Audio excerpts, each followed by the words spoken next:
नमस्कार, मैं पुनीत पाठक और आप देख रहे हैं छत्तीसगढ़ की बात। बहुत स्वागत है आप सबका। आने वाले साल 2023 में और फिर 2024 में चुनावी साल हैं और ऐसे में भारतीय जनता पार्टी प्रदेश के युवाओं के करीब जाने के लिए अब पूरी प्लानिंग कर चुकी है। पार्टी की यूथ विंग यानी कि भारतीय जनता युवा मोर्चा, इसके जरिए पार्टी यूथ कनेक्ट बनाने का प्रयास कर रही। बेरोजगारी टेंट पार्टी लगाएगी और ये काम भाजयुमो को सौंपा गया है। कांग्रेस को उसका जन घोषणा पत्र याद दिलाया जाएगा, उसके वायदे यूथ के लिए याद दिलाए जाएंगे। भाजपा के प्लान और नए अभियान पर कांग्रेस ने पलटवार भी किया। एक सवाल पूछा, क्या भारतीय जनता युवा मोर्चा प्रधानमंत्री मोदी से पूछेंगे कि हर साल 2 करोड़ नौकरी देने वाले वायदे का क्या हुआ? कुल जमा रोजगार को लेकर वायदे दोनों पक्षों ने किए और अब सवाल ये कि जॉब को लेकर किए गए वायदों पर भाजपा के इन बेरोजगारी टेंट में कोई जवाब मिलेगा, राहत मिलेगी या केवल एक सियासी आंकड़ा बनेगा? चलिए, हमारे साथ इस वक्त दोनों पक्षों के दो बहुत ही खुलकर बोलने वाले समर्थ नेता हैं। प्रमोद दुबे जी कांग्रेस पार्टी की ओर से और संजय श्रीवास्तव जी भारतीय जनता पार्टी की तरफ से हैं। आप दोनों को नमस्कार, बहुत स्वागत है आपका इस मंच पर। आप दोनों से चर्चा करेंगे, लेकिन पहले आपको वो रिपोर्ट दिखाते हैं, वो उस तैयारी के ऊपर पलटवार दिखाते हैं जिस पर सारे दिन बहस हुई।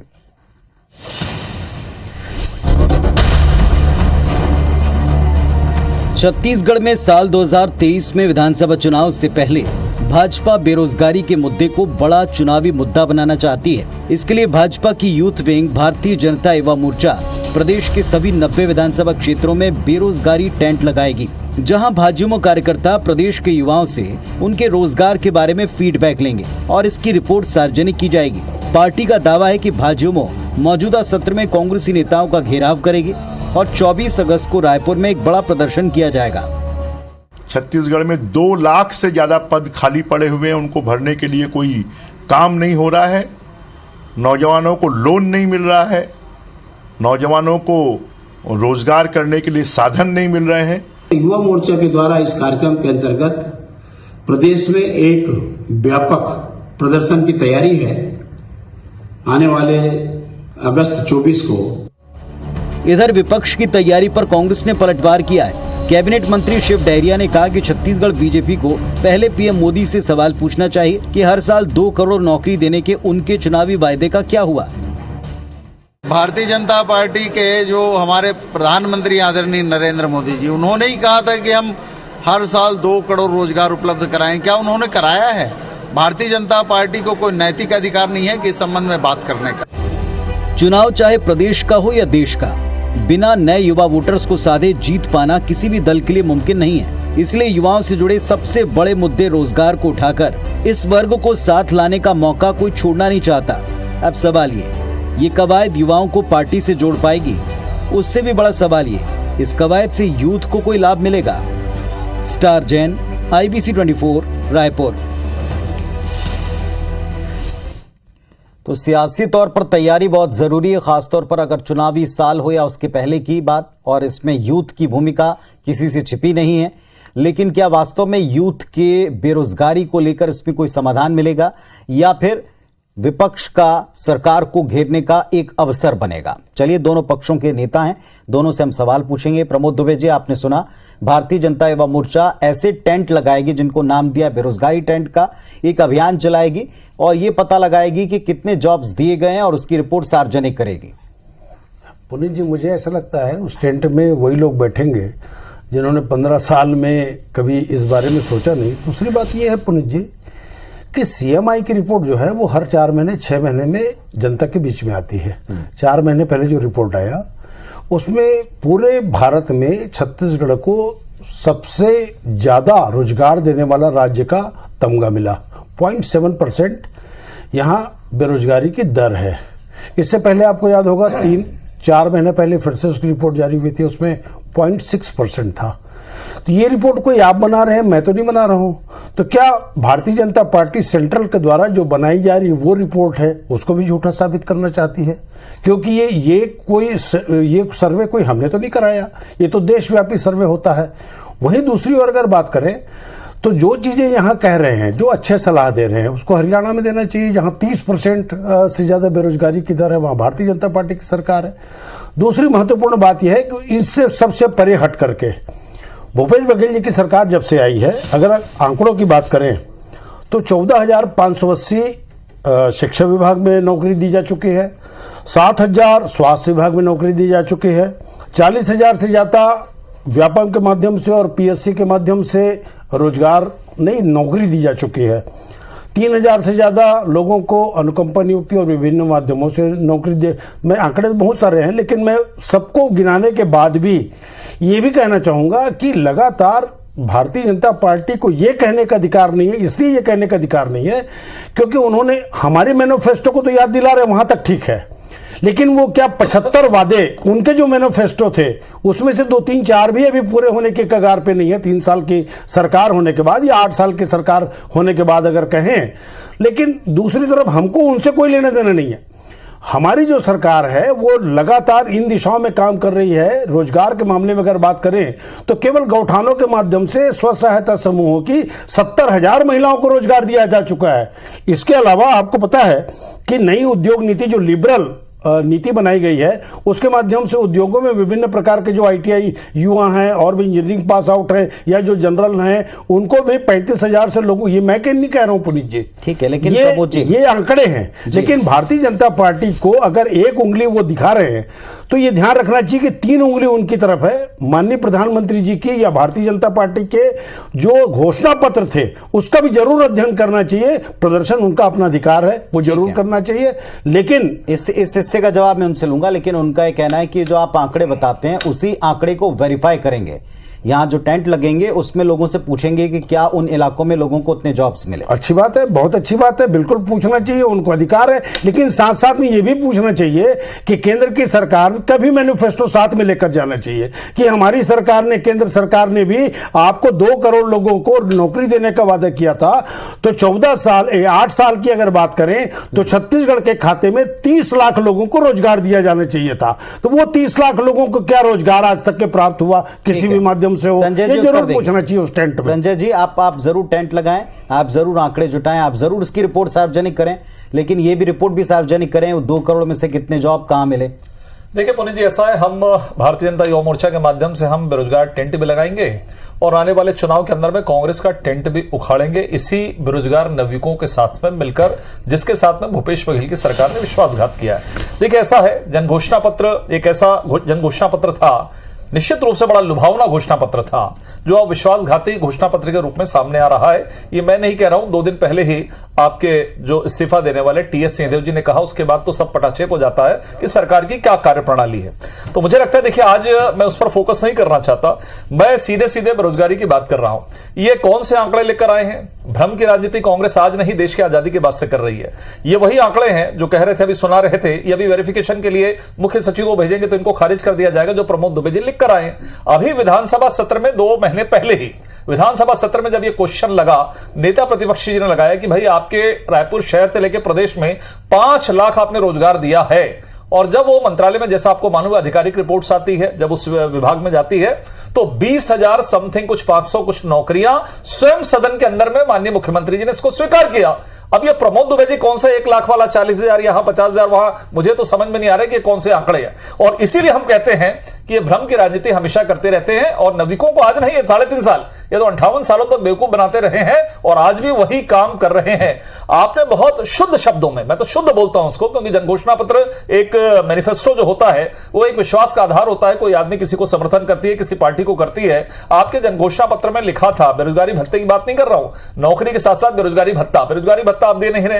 राजीव मितान क्लब खोल लिए, आप कांग्रेस के कार्यकर्ताओं को पैसा दे रहे हैं। ये कैसी सरकार है कि बेरोजगारी भत्ता छत्तीसगढ़ के नवयुवकों को नहीं देकर बोर्ड लगाते हैं कि राजीव मितान क्लब, और उसमें कांग्रेस के नेता, उसमें जो कार्यकर्ता है, जो युवा कार्यकर्ता है, वो उस क्लब के अध्यक्ष और सदस्य है, 50 में नाम बता सकता हूं, और उनको 1-1 लाख रुपए साल में दिया जा रहा है। ये किस तरीके का विश्वासघात है? तो मुझे लगता है कि सरकार को बड़ी ईमानदारी के साथ में काम करने की आवश्यकता है। और जहां तक मोदी जी है, यदि मोदी जी के फॉर्मूले को मैं बताऊं और कितनी नौकरियां और कैसे रोजगार उन्होंने उपलब्ध कराए हैं तो उसके लिए समय लगेगा। लेकिन हां, मैं यह भी मानता हूं और मैं इसको बता भी सकता हूं यहां पर, देखिए किसी भी रोजगार को हम चुनाव के समय में हम केवल वोट बटोरने के लिए युवा का, महिलाओं के साथ में आपने विश्वासघात किया शराबबंदी के नाम पर, आज उस पर मैं जाना नहीं चाहता, लेकिन उसके लिए कार्य योजना बनाती है। अभी उद्योग की बात कर रहे थे, लिबरल नीति, एक उद्योग, दूसरा नहीं बोल रहा हूं, एक उद्योग बता दे छत्तीसगढ़ में 3.5 वर्ष में कि एक बड़ा उद्योग आया और उसमें 100, 200, 300 हमारे नवयुवक वहां पे उनको रोजगार प्राप्त हुआ। 14,580 शिक्षक की बात कर रहे हैं, लाठीचार्ज से डंडे से लेकर सब कुछ हुआ। अभी भी कुछ लोग बचे हैं 30% जिनसे हमारी डेली बात होती है। आपने तो रोजगार देने के नाम पर लोगों को निकाल दिया, विद्युत संविदा कर्मचारियों को सबको नौकरी से बर्खास्त कर दिया आपने। वो लेटर मेरे पास है, मोबाइल पे पड़ा हुआ है, आपने उनको बर्खास्त कर दिया।